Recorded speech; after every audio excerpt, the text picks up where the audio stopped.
Alors, à la lumière de ce que je viens de dire, et à la lumière de ce que j'ai écrit et mis en ligne hier ou avant-hier, la relation entre les hommes et les femmes est intéressante. Je l'ai étudiée notamment dans ma vie personnelle, dont j'ai fait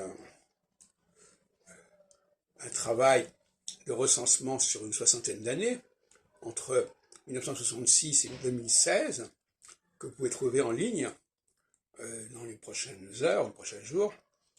Et ce journal constitué, qui n'a pas du tout été inventé, qui n'est pas du tout rétrospectif, qui est réellement au jour le jour, au journal, correspondance, etc., montre bien qu'il y a des périodes où les femmes entrent dans votre vie, dans l'occurrence dans ma vie, entrent dans votre vie, veuillent jouer un rôle dans votre vie, et c'est les phases équinoxiales.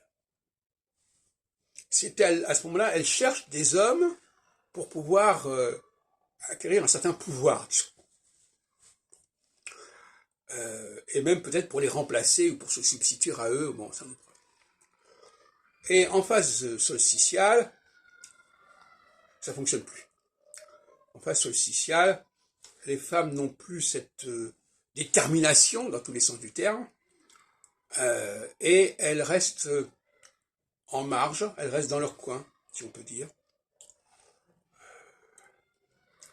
Et on voit bien, par exemple, dans les cafés philo que j'organise actuellement depuis quelques temps, les femmes n'interviennent pas, ne sont même pas présentes. Donc, il y a un moment donné où, spontanément, les hommes et les femmes se séparent. Chacun vit de son côté. Et en phase équinoxiale, ça change. À ce moment-là, les femmes veulent entrer, veulent pénétrer, peut-être par effraction, je ne sais pas, dans l'univers masculin. Et c'est le phénomène du grand remplacement, si on peut dire, qui ne concerne pas du tout les populations visées souvent par quelqu'un comme Zemmour, mais qui concerne un problème beaucoup plus structurel, qui est le rapport des hommes et des femmes.